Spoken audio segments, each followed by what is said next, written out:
Hello students, I welcome you to my channel This Stimulant. My name is Said Farman and हम discuss करें class 11th की biology. तो आज हम जो पढ़ने वाले हैं वो है किंगडम प्रोटिस्टा। ठीक है, किंगडम प्रोटिस्टा डिस्कस करने वाले हैं। किंगडम प्रोटिस्टा के कैरेक्टर्स आपको पता ही है। ठीक है, पहले ही के यूकेरियोटिक सेल स्ट्रक्चर है। ठीक है, उसके बाद आपको आ जाएगा सेल वॉल प्रेजेंट, कुछ में होता है कुछ में नहीं होता। न्यूक्लियर मेम्ब्रेन, सिंपली जब ये यूकेरियोटिक है तो न्यूक्लियर मेम्ब्रेन प्रेजेंट होगा। ठीक है, इसी तरह बॉडी ऑर्गन सेल्यूलर ही होती है, यूनिसेल्यूलर होते हैं लेकिन यूकेरियोटिक होते हैं। ठीक है, इसी तरह ऑटोट्रॉपिक, फोटोसिंथेटिक, हेटेरोट्रॉपिक कुछ भी हो सकता है। तो ये जनरल कैरेक्टर्स है इस किंगडम के। किंगडम प्रोटिस्टा में कौन से ऑर्गन से पहले आपको पता होना चाहिए, यूकेरियोटिक है लेकिन सिंगल सेलड। ठीक है ना, तो यहाँ पे पहली लाइन लिखी है ऑल सिंगल सेलड यूकेरियोट्स। ठीक है, single celled eukaryotes are present under और आर प्लेस्ड अंडर प्रोटिस्टा। ठीक है, आया समझ। पहला पॉइंट जो आपको अंडरलाइन करना है वो यही है कि सारे सिंगल सेलड यूकेरियोटिक को हमने प्रोटिस्टा में रखा है। But the boundaries of this kingdom are not well defined. ये इंपॉर्टेंट क्वेश्चन है।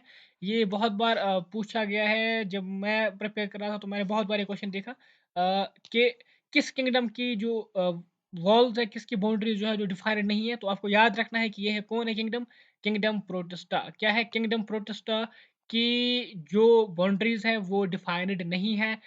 Boundaries of this kingdom are not well defined. ठीक, इंपॉर्टेंट पॉइंट है, इस पर मैं ज्यादा जोर इसलिए डाल रहा हूँ क्योंकि ठीक है, तो ये क्वेश्चन पूछ सकते हैं। मे बी फोटोसिंथेटिक, ठीक है, what may be a photosynthetic protistant to one biologist may be a plant to another. In this book we include, देखो इसमें हमें क्या पढ़ना है, क्राइसोफाइट्स, ठीक है, dinoflagellates, euglenoids, slime moulds and protozoans. ये हम पढ़ेंगे किसके अंडर, प्रोटिस्टा के under. Members of protista are primarily aquatic. Primarily मतलब ज्यादातर आपको ये एक्वाटिक मिलेंगे। ठीक है ना, एक्वाटिक मतलब होता है ये आपको पानी में मिलेंगे। तो मे बी इनमें से कुछ फ्रेश वाटर है कुछ मरीन है। ठीक, लेकिन ज्यादातर आपको पानी में ही मिलेंगे। ठीक है ना, कुछ मे बी कुछ जो है वो टेरेस्ट्रियल हो लेकिन ज्यादातर पानी में होंगे। तो प्राइमरीली एक्वाटिक होते हैं, ये आपको याद रखना है, primarily aquatic. This kingdom forms the link with others dealing with plants, animals and fungi. ठीक है ना, ये लिंक क्रिएट करते हैं अगर हम बाकी किंगडम्स के साथ जो डील करते हैं। क्यों? क्योंकि ये इकोरेटिक है और सबसे ज्यादा प्रिमिटिव है। तो नॉर्मल सी बात है कि इसी से ही बाकी इकोरेटिक इवॉल्व हो गए होंगे। दैट इज व्हाई ये यहाँ पे लिंक क्रिएट करता है।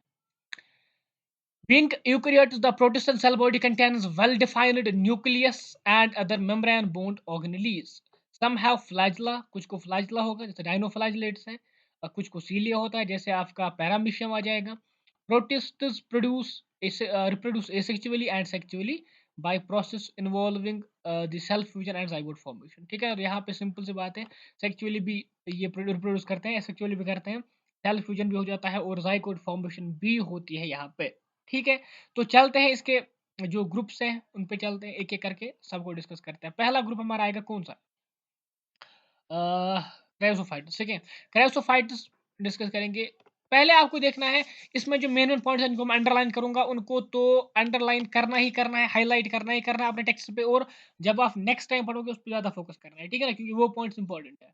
दीज इंक्लूड, इसमें क्या क्या आते हैं, डायटम्स एंड गोल्डन एल्गी। आपको याद रखना है, डिस्माइड्स जिनको हम बोलते हैं, डायटम्स एंड गोल्डन एल्गी क्रायोसोफाइट्स में आते हैं। क्रायोसोफाइट्स खुद किसमें आता है, किंगडम प्रोटिस्टा में। They are found in fresh water as well as marine environments. ठीक है, तो ये आपको याद रखना है, यहाँ पे फ्रेश में भी आते हैं मरीन में भी आते हैं। आगे जाके आप देखोगे डायनोफ्लाइलेटस मोस्टली मरीन होते हैं, एवुलियनॉइड्स फ्रेश वाटर होते हैं। ठीक है, इसी तरह फिर प्रोटोजोआ देखोगे उनमें भी मेजोरिटी है, कुछ मरीन होते हैं कुछ फ्रेश वाटर होते हैं।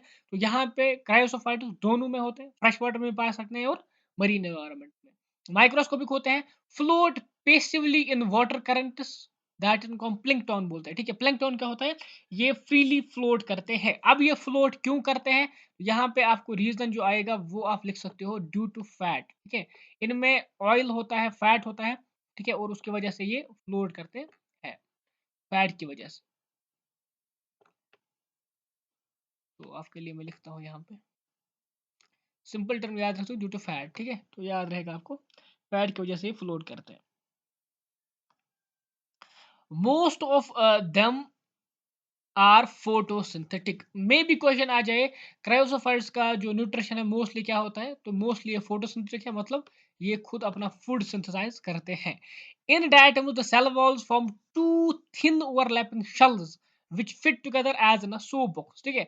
इसमें जो शेल होता है ना डायटम्स में, उसको क्या होता है, वो दो पार्ट्स का बना होता है, ठीक। एक का साइज थोड़ा छोटा होता है, एक का बड़ा होता है, ठीक है। फिर जब आप उसमें मिलते हैं तो एक ओवरलैप करता है दूसरे वाले शेल को, ठीक। इसी तरह जैसे सोप बॉक्स बंद होते हैं वैसे एक दूसरे में फिट होते हैं, ठीक है ना। तो एक इसकी तो एग्जाम्पल नहीं दी है टेक्स्ट ने, बाकियों की सबकी एक एक दिखाई है, ठीक है। तो इसको आप ऐसे ही याद रख सकते हो कि सो बॉक्स की तरह, ये सो बॉक्स की तरह फिट होते हैं टुगेदर। तो walls are embedded with silica, important point है।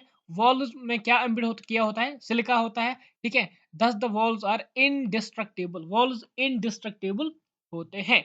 इनके सेल वॉल को क्या बोलते हैं, इनके सेल वॉल को हम बोलते हैं फ्रस्टल, क्या बोलते हैं, फ्रस्टल, ठीक है। आपके लिए लिखता हूं मैं,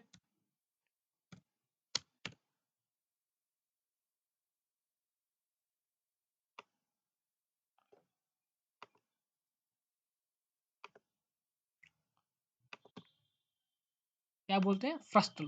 फ्रस्टल बोलते हैं हम इनके सेल वॉल को, जो किनका सेल वॉल होता है, डायटम्स का सेल वॉल होता है, जो आपने अभी पढ़ा, जो स्टोप बॉक्स जैसा होता है जिसमें सिल्का एम्बेड किया होता है, उसको हम बोलते हैं फ्रस्टल। Thus, diatoms have left behind large amounts of cell wall deposits in their habitat. This accumulation or billions of years is referred to as diatomaceous earth. क्या बोलता है इसको, diatomaceous earth। चूंकि इनके सेल वॉल्स में सिलिका है, तो silica जो है वो इजीली जो है डिकम्पोज नहीं होता है, तो वो जो उनके उनके सेल वॉल के रिमेन्स जो थे वो एक्यूमुलेट हो गए और उन्होंने वहां पे एक आप मान लो बड़ा सा हीप बना लिया, ठीक है ना। उसको हम बोलते हैं डायटोमियस अर्थ, ठीक है। तो उसको हम यूज करते हैं क्योंकि वो ग्रिटी होता है, ठीक है ना। तो उसको यूज कर सकते हैं हम किसके लिए, एक तो आप यूज कर सकते हो पॉलिशिंग के लिए, फिल्ट्रेशन के लिए ऑफ ऑयल्स एंड सर्फस। ये मेन मेन चीज है जहाँ पे हम यूज करते हैं इसको, कहाँ पे, यूजिंग पॉलिशिंग के लिए, फिल्ट्रेशन के लिए, ऑयल सर्फस को फिल्टर करने के लिए, ठीक है ना। Diatoms are chief producers in the ocean. अब ये प्लैंक्टन्स है, ठीक है। प्लैंक्टन्स तो है, लेकिन ये फूड भी प्रोड्यूस करते हैं, तो ये क्या है, चीफ प्रोड्यूसर्स इन ओशन, ठीक है ना। तो ये था सारा जो हमारा वैसोफाइट्स में दिया गया था। हाँ, और एक पॉइंट, यहाँ पे ये जो डायटम्स होते हैं, ठीक है, यहाँ पे डायटम्स एंड गोल्डन अलग है, तो डायटम्स जो है, और हम जो नेक्स्ट पढ़ने वाले हैं डाइनोफ्लैजिलेट्स, ठीक है ना। तो दोनों के पिगमेंट सेम होते हैं, दोनों में सेम टाइप के पिगमेंट्स होते हैं। चलते हैं नेक्स्ट पे।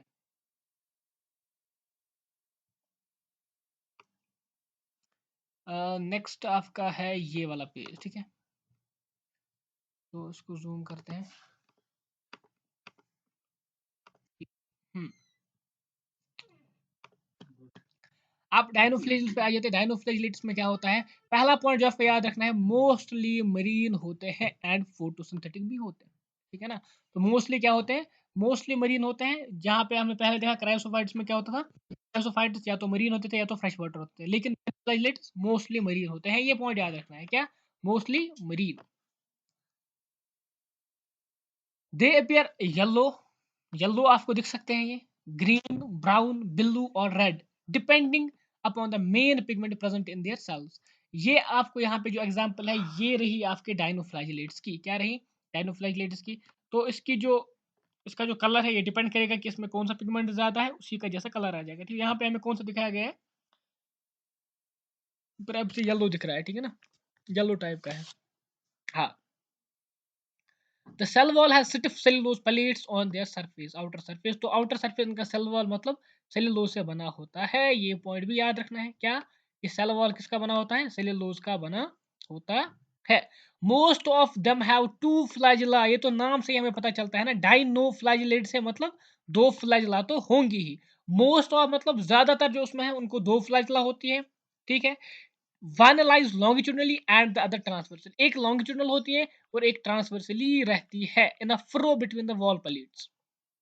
हमने यहाँ पे पढ़ा इनमें सेलुलोजिक प्लेट होते हैं, ठीक है। ये सेलुलोजिक प्लेट है, ये वाला जो यहाँ पे दिख रहा है, ये सेलुलोजिक प्लेट है, ठीक है, ये सेलुलोजिक प्लेट है। तो इसके बीच में यहाँ पे आपको फ्लैजिला मिलती है, ठीक है। तो यहाँ पे आपको सेलुलोजिक प्लेट मिलते हैं और इनमें दो फ्लैजिला होती है, एक लॉन्गिट्यूडनली होती है, एक ट्रांसवर्सली रहती है। Very often red dinoflagellates, red मतलब जिनमें रेड पिगमेंट ज्यादा होता है। एग्जांपल गोनियोलेक्स, ठीक है। गोनियोलेक्स जो है ये आपको देता है रेड टाइड्स, क्या देता है, रेड टाइड्स। क्या होता है एक्चुअली, गोनियोलेक्स जो है इसमें रेड पिगमेंट ज्यादा होते हैं, तो उसका कलर क्या होता है, रेड होता है। तो कभी ये undergo such rapid multiplication that they make the sea appear red, red tides ये क्रिएट करते हैं। कभी कभी इतना ज्यादा इनकी पॉपुलेशन हो जाती है कि हमें रेड टाइड्स दिखने लगती है, जो टाइड्स होती है हमें लगती है टाइड्स रेड है, ठीक है ना। तो इनकी वजह से टाइड्स को रेड कलर आता है, तो ये रेड टाइड्स क्रिएट करते हैं। ये इंपॉर्टेंट है, ये एग्जांपल आपसे पूछी जा सकती है कि कौन रेड टाइड्स के लिए रिस्पॉन्सिबल है। गोनोलेक्स है। गोनोलेक्स किस में आता है, किस ग्रुप में आता है, डायनोफ्लेजेलेट्स आता है। डायनोफ्लेज किस में आता है, प्रोटोजोन में आता है, सॉरी प्रोटिस्टा में आता है, ठीक है ना। तो ये आपको याद रखना है। कभी कभी ये टॉक्सिन भी जब इतना ज्यादा होंगे, तो इतना ज्यादा नंबर होगा इनका, तो टॉक्सिन भी रिलीज करते हैं। वो टॉक्सिन कभी कभी फिश के लिए भी हार्मफुल हो सकता है, वो फिश को मार सकता है। आया समझ? सिंपल है, इसको सिंपल वे में लिखना है, जो मेन पॉइंट्स है वो याद रखने हैं, बाकी तो चलेगा ही। ठीक, जितनी ज्यादा बार हम इसको रिवाइज करेंगे उतने ज्यादा बार आपको याद रहेगा। अब रहा अपना यूग्लिनोइड्स। यूग्लिनोइड्स तो आपको पता ही है, यूग्लिना के बारे में तो बचपन से हम सुनते आ रहे हैं। ये रहा आपका यूग्लिना, ठीक है, ये रहा यूग्लिना। यूग्लिना में क्या होता है? यूग्लिना एक इम्पोर्टेंट एग्जाम्पल है। ये ही लिंक है between animals and plants rather. क्यों? क्योंकि इसका जो मोड ऑफ न्यूट्रिशन होता है वो होता है मिक्सोट्रॉफिक। क्या होता है? मिक्सोट्रॉपिक। मतलब क्या होता है? चलते हैं यूग्लिनोइड्स पे, वहां पे हम समझेंगे एक एक करके। Majority of them are fresh water. पहला ही पॉइंट जो इंपॉर्टेंट है वो ये है कि ये फ्रेश वाटर होते हैं। मोस्टली या मेजोरिटी फ्रेश वाटर होती है, तो आप उसको फ्रेश वाटर कंसिडर कर सकते हो। फाउंड इन स्टैग्नेंट वाटर, जो रुका हुआ पानी होता है उसी में ये प्रेजेंट होते हैं। इंस्टेड ऑफ सेल वॉल यहाँ पे पेलिकल होता है, ठीक है। यहाँ instead of cell wall they have a protein rich layer called pellicle which makes their body flexible. ये इंपॉर्टेंट पॉइंट है, ये आपको याद रखना ही रखना है। क्या? कि सेल वॉल, इनके बदले सेल वॉल तो नहीं होता है, सेल वॉल के बदले एक प्रोटीन का लेयर होता है जिसको हम पेलिकल बोलते हैं। पेलिकल इनको फ्लेक्सिबिलिटी देता है। तो इसको दो तीन वे से क्वेश्चन बनाया जा सकता है। पहला, क्या सेल वॉल प्रेजेंट होता है? यस, नो, नहीं। क्या सेल वॉल प्रेजेंट नहीं होता तो फिर क्या होता है? पेलिकल होता है। पेलिकल किसका बना होता है? Carbohydrate, protein, fats etcetera. आप बोलो कि प्रोटीन का बना होता है, ठीक है ना। तो यूग्लिनोइड्स को फ्लेक्सिबिलिटी किसकी वजह से आती है? तो ये बहुत सारे टाइप के क्वेश्चन इससे निकाल सकते हैं इस एक पॉइंट से। दे हैव टू फ्लैजला, दो फ्लैजला यहाँ पे भी होती है, ठीक है। शॉर्ट एंड लॉन्ग वन, एक छोटी होती है, एक बड़ी होती है। This is short one and this is long one, ठीक।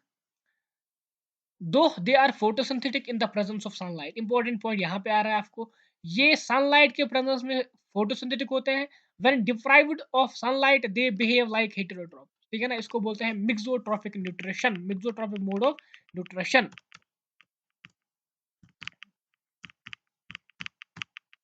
मिक्सोट्रॉपिक क्या बोलते हैं? Mixotrophic mode of nutrition. अगर सनलाइट है तो ये फोटोसिंथेटिक है, अगर सनलाइट नहीं है तो ये हेटेरोट्रॉप्स। तो ये सनलाइट के प्रेजेंस में प्लांट्स बन जाते हैं, और सनलाइट जब खत्म होती है तो एनिमल्स बन जाते हैं। तो यही एक लिंक है, ठीक है, कनेक्टिंग लिंक है rather between animals and plants. Animal kingdom and plant kingdom में आपको लेना आ जाएगा। Behave like heterotrophs by predating on other smaller organisms, ठीक है। Interestingly, the pigments of iglinoids are identical to those present in the higher plants, ठीक है ना। या पिगमेंट्स भी वही होते हैं जो हायर प्लांट्स में होते हैं। मतलब chlorophyll A, chlorophyll B, chlorophyll C, जो हायर प्लांट्स में पिगमेंट होते हैं वही यहाँ पे प्रेजेंट होते हैं, जिसकी वजह से फोटोसिंथेसिस होती है। तो यूग्लिनोइड्स भी आई थिंक कंप्लीट हो गया। मेन पॉइंट्स हमने सब डिस्कस कर लिए। कोई एक्स्ट्रा पॉइंट होगा तो मैं वो ट्राई करूंगा आपको बताने की। यहाँ पे एक और एक्स्ट्रा पॉइंट है, कहाँ पे? वापस चलते हैं थोड़ा ऊपर, जो आपका डाइनोफ्लाइलेट्स है, ठीक है। डाइनोफ्लाइलेट्स में एक पॉइंट है, मोस्टली मरीन है, ठीक है। तो ये हेलोफाइटिक होते हैं, मतलब साल्टी वाटर में। ये आपको याद रखना है, मोस्टली मरीन मतलब ये साल्टी वाटर में होते हैं। मरीन मतलब साल्टी वाटर, ठीक है ना। तो ये हेलोफाइट्स भी कहलाते हैं। हेलोफाइटिक, या आप याद रख सकते हो। और यहाँ पे एक और पॉइंट है जो आपको यहाँ पे याद रखना है डाइनोफ्लाइलेट्स में, दैट इज दे लैक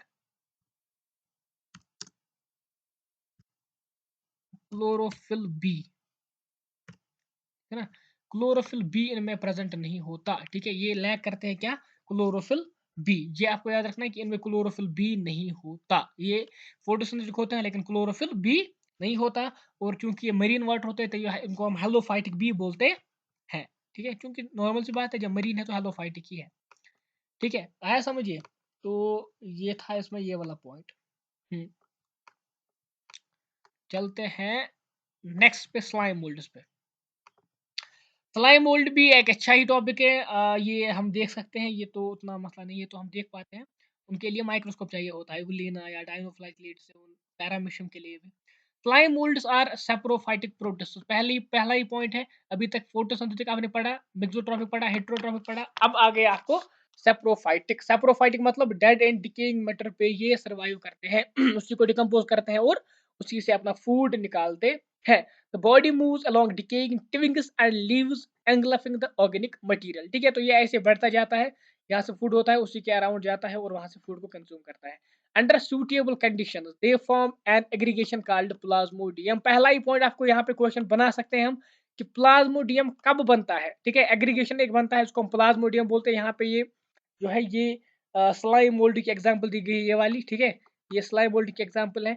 तो ये किस कंडीशन में प्लाज्मोडियम बनाते हैं, याद रखना है आपको, सूटेबल कंडीशन में बनाते हैं। सूटेबल कंडीशन में ये प्लाज्मोडियम बनाते हैं। प्लाज्मोडियम क्या होता है, ये ग्रो होता है और एग्रीगेशन होती है। ठीक है ना, जो बहुत सारे फीट तक फैल सकता है, मतलब ये बहुत तेज डिवाइड करके एक स्ट्रक्चर बनाते हैं, एक लंबा सा फैल जाता है, उसको हम प्लाज्मोडियम बोलते हैं ना।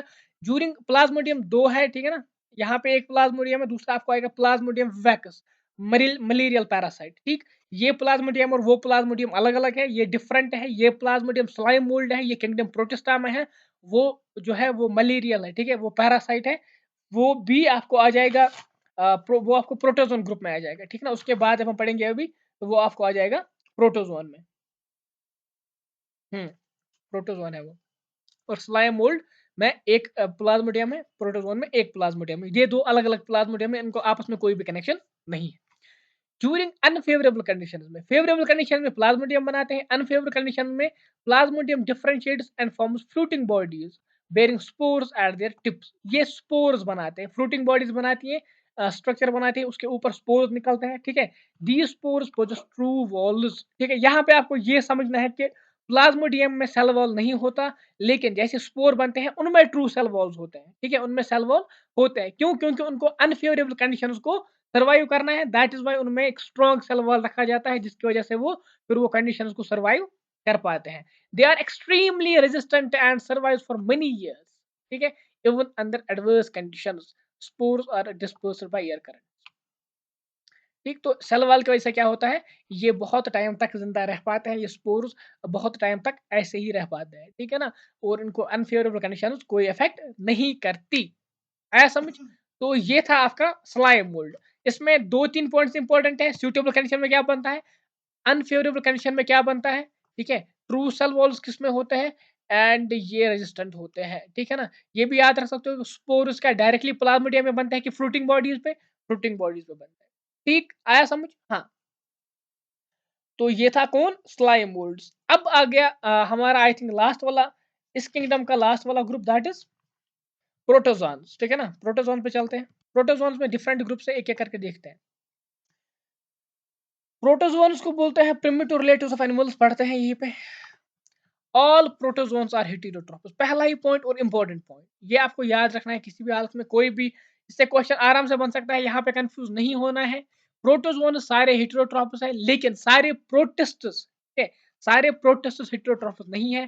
प्रोटिस्टा किंगडम में आपको ऑटोट्रॉपिक मिलेंगे, हेटेरोट्रॉपिक भी, सेप्रोट्रॉपिक भी, जो भी आप देखोगे वो मिलेंगे, मिक्सोट्रॉपिक भी। लेकिन प्रोटोजोन जो ग्रुप है प्रोटिस्टा का, वो सारे हेटेरोट्रॉपस है। ठीक है, ये समझना है, इसको कंफ्यूज नहीं करना है, इसको याद रखना है अच्छे से। सारे प्रोटोजोन्स आपको हेटेरोट्रॉप्स मिलेंगे and live as a predators and और पैरासाइट्स। ये आपको या तो प्रेडेटर मिलेंगे या तो पैरासाइट। सिंपल सी बात है, मतलब हेटेरोट्रॉप्स है तो क्या चाहिए, उनको फूड चाहिए ना।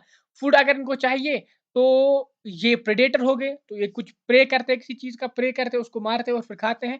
और अगर ये प्रेडेटर है तो कोई, अगर इनको फूड चाहिए या तो प्रेडेटर इनको बनना है या तो फूड लाने के लिए पैरासाइट बनना है।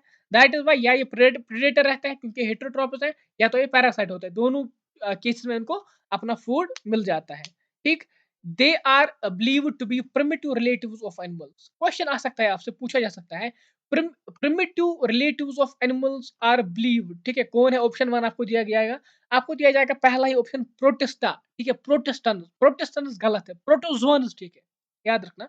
प्रोटेस्टेंट्स गलत है, प्रोटोजोन्स ठीक है, स्लाइम मोल्ड्स गलत है, यूग्लिनोइड्स ये आपको एग्जांपल में डाला जा सकता है।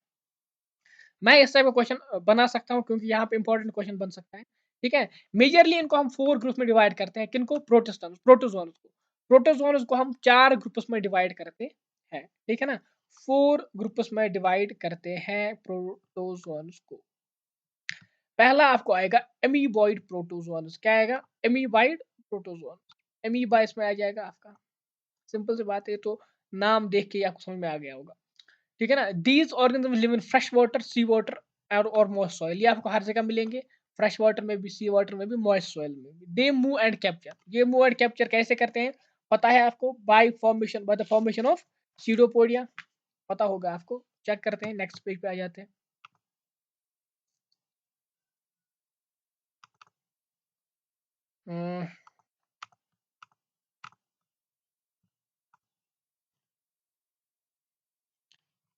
दे move and capture their prey by putting out pseudopodia false feet.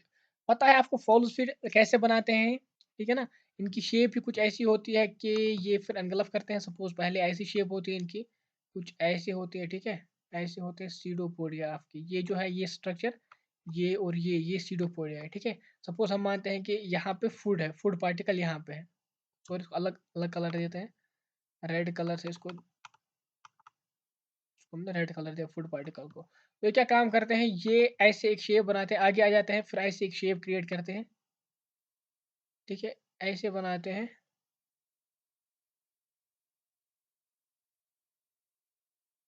ठीक। और फिर नेक्स्ट में क्या करते हैं, नेक्स्ट में ये काम करते हैं, ये जो फूड पार्टिकल आपका था, इसको ये ऐसे एनगल्फ करते हैं। कैसे?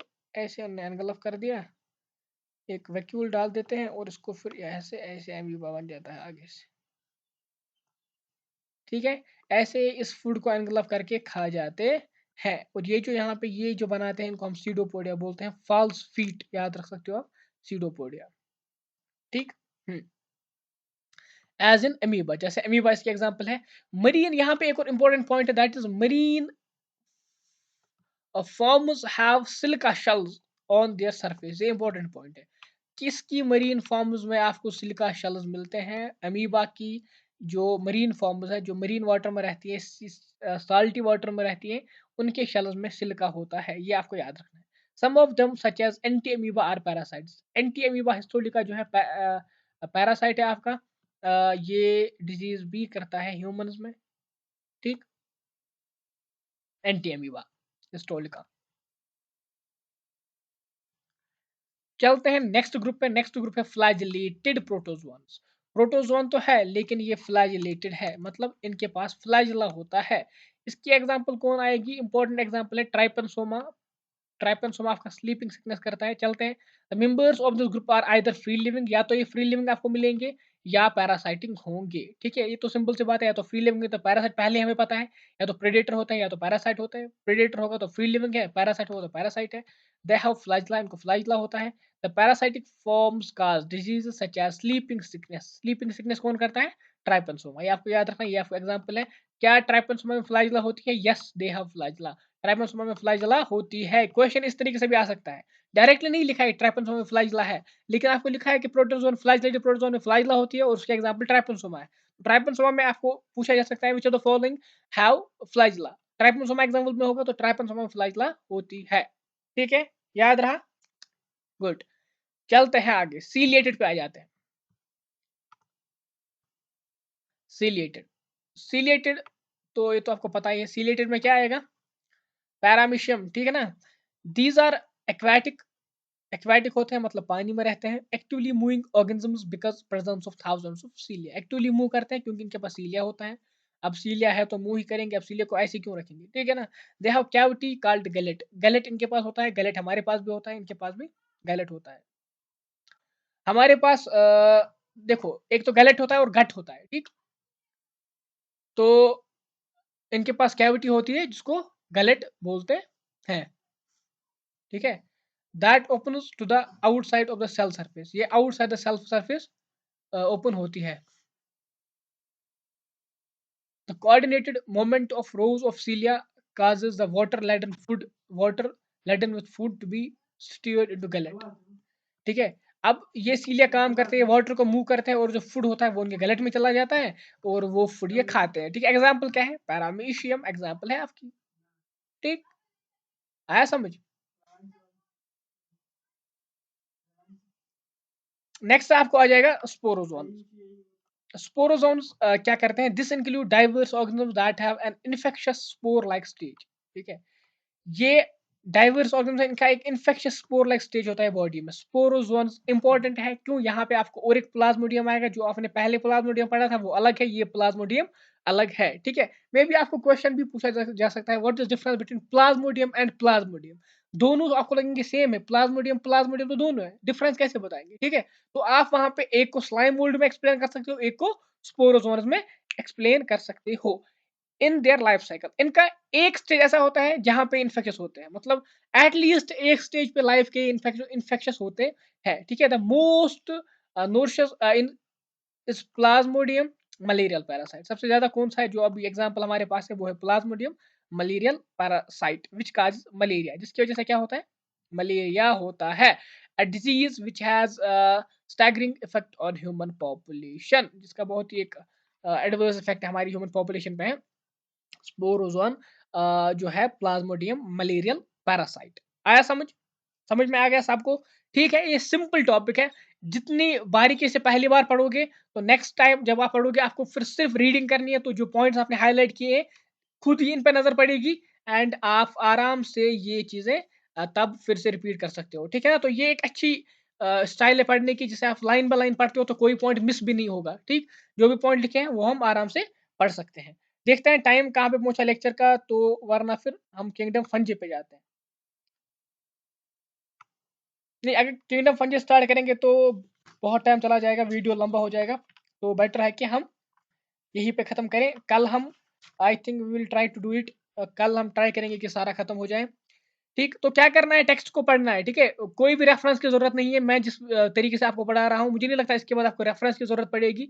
जितना लिखा है अगर आप इतना ही लिखते हो अपने एग्जाम में तो डेफिनेटली आपको कंप्लीट मार्क्स दिए जाएंगे, क्योंकि यही तो है, आंसर यही है। ठीक, रेफरेंस पढ़ के क्यों टाइम वेस्ट करना है, वहां पे कुछ तो निकलेगा नहीं नया, यही लिखा है।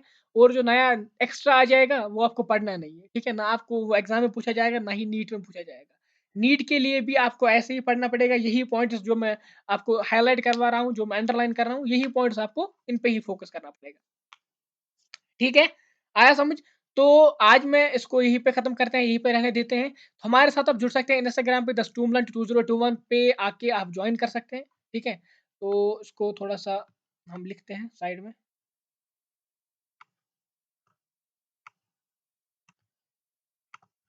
इंस्टाग्राम पे आप हमें ज्वाइन कर सकते हैं, द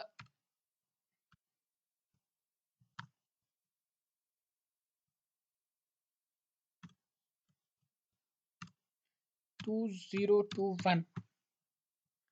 ठीक है, 2021 पे आके आप हमें ज्वाइन कर सकते हैं। ठीक है, तो वहाँ पे भी क्वेश्चन एक्सेट्रा तो जैसे यूट्यूब पे चलता है वहाँ पे भी इंफॉर्मेशन देते रहते हैं।